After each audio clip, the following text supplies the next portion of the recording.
people under 30, said he was doing a good job. Now it's less than 50%. Why is that? What's going on?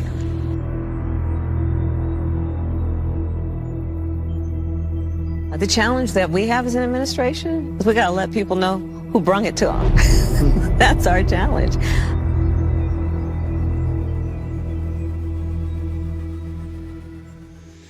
What's up, guys? Your boy Benny. You know the Kamala Harris panic is really, really bad when they flip into overdrive to try and whoop, doop, the little flashy light thing from Men in Black. Delete your memory. They know effectively that most Democrat voters have smooth brains. Here, I got an orange in the studio. Orange, man, good. Smooth brains, though. That's what they know about their voters.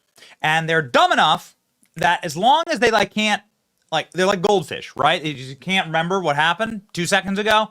And they're like, I got new programming, beep boop. That's why we call them an NPC. Kamala Harris was the border czar. That's what Kamala Harris was. This has been well documented. It's crazy. Joe Biden went out and did a event with Kamala Harris and put her in charge of the border. This was something that we all were able to see and witness together. Kamala Harris did interviews like this one, where she had to sit on TV and explain why she hasn't gone to the border as the border czar. Just quickly put a button. Okay. Do you have any plans to visit the border? At some point, we are going to the border. We've been to the border. So this whole thing about the border, we've been to the border. We've been to the border. You haven't been to the border. And I haven't been to Europe. And I don't understand the point that you're making. I'm not discounting the importance of the border. Well, I mentioned it because I know Republicans have certainly come at you on this, but Democratic Congressman Cuellar has a border district, has said to you and the president, come. You need to see this. Listen, I care about what's happening at the border.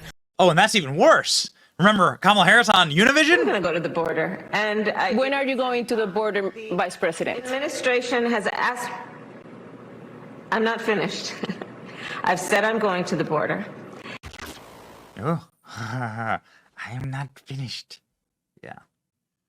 Kamala Harris ain't finished, man. She's got so much more scrubbing to do of the truth, of the facts that Kamala Harris indeed did become the border czar, and under her tutelage, and we have the worst border crisis in American history. And that's not a very popular thing. This is on March 24th, 2021. Joe Biden puts Kamala Harris in charge of the border. So this, at the time, was a very, very bad thing for Kamala Harris, who had no experience with this. Joe Biden says, I can't think of nobody who is better qualified to do this.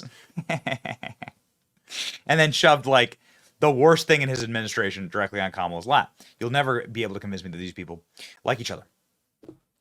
And so Kamala Harris has continued to spiral. She has been trying to force Wikipedia to take her name off of the border czars list. The number of people, the people who are border czars. Here's Wikipedia literally scrubbing that in real time. Axios ran this in humiliating headline and got ratioed into the sun. Look at that, 17,000 replies. Trump campaign and Republicans have tagged Kamala Harris as the border czar, which is a title she never had. Look at this humiliating community note. Harris appointed Biden border czar. Yes, she did have this. Guys, Kamala Harris was never border czar. Was also never the most liberal senator. This is something Kamala Harris was. She was rated the most liberal senator. But this is it's called GovTrack, nonpartisan organization. They deleted this.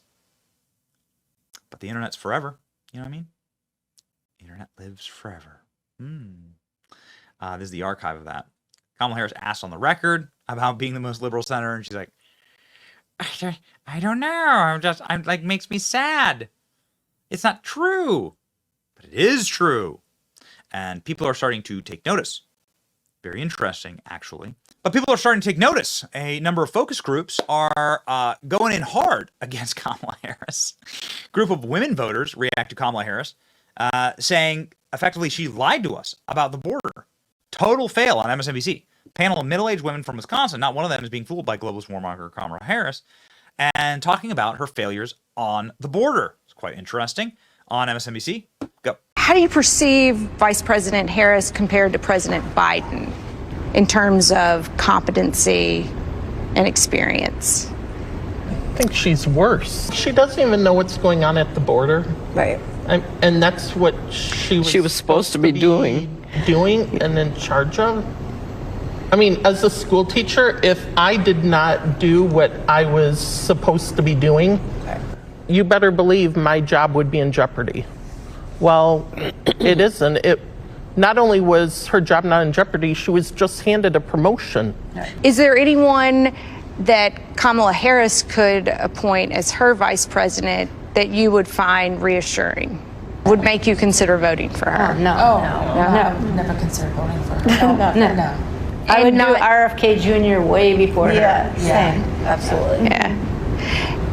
And she's not the first woman to run for the presidency, Hillary Clinton. I'm assuming no one voted for Hillary Clinton in 2016. So it's not necessarily going to sway you to vote for a woman in office. When do you think America will have a female president? When there's a competent one. I don't get a good feel for her. I think she's an idiot. Right. Mary, why do you think that she's not that bright? Because she hasn't done anything in the time that she's had. We don't know anything about her as far as her 3 years so far in the White House. She's not real smart. That same group of voters on MSNBC, with that same reporter, was talking about how Kamala Harris covered up for Joe Biden's like obvious diseased handicaps, right? And how she's complicit in all of that, and she knew. And I think the voters are just smarter than you think. Watch this. Who do you blame for President Biden being in office in this condition? Who deserves the blame? His close staff. They work with him every day. So I think that's what also makes me nervous about the Vice President Harris. Talk about that a bit. So yes, she's going to be in it, but she also helped keep him in where he's at right now. And if he really is as bad as what they've been saying, I think if he steps down as president and she steps into the presidency before the end of his term, it almost makes me question a little bit more why it didn't happen sooner. She's worked with him. She's been, to my understanding, with him daily, or at least a couple of days a week. Why hasn't this been brought to her attention? If she's willing to hide that type of information once she's in office, now what she's willing to hide for herself. The GOP, in a rare, wise move, has decided to make campaign ads, effective ones, out of these horrible candidate decisions that the Democrat Party is running with. I mean, I guess Kamala Harris is better than Joe Biden. Is she really, though? I don't know. I guess we'll see. Here's the new ad out against Kamala. Camilla? Kamala. If you thought Joe Biden was radical, just wait until you get to know Kamala Harris. She's dangerously liberal. I am Kamala Harris. My pronouns are she and her. You know, for far too long, the status quo thinking has been to believe that by putting more police on the street, you're going to have more safety. And that's just wrong. You're confident this border's secure? We have a secure border. We're not going to treat people who are undocumented across the border as criminals. That's correct. People who are convicted in prison, like the Boston Marathon bomber, on death row, they should be able to vote? I think we should have that conversation. Abolish ICE. Yeah. Is that a position that you agree with? Listen, I think there's no question that we've got to critically re-examine ICE, and we need to probably think about starting from scratch. Alexandria Ocasio-Cortez's new darling of the party. She 60 Minutes this weekend proudly calling herself a radical, and she's promoting policies like saying that every single carbon emission in the country, every car, should be eliminated within the next 11 years, everything from a 70 to 80% tax rate. Do you agree that she could possibly, in this ideology of the socialist left, could splinter your party? No, I think that's fantastic.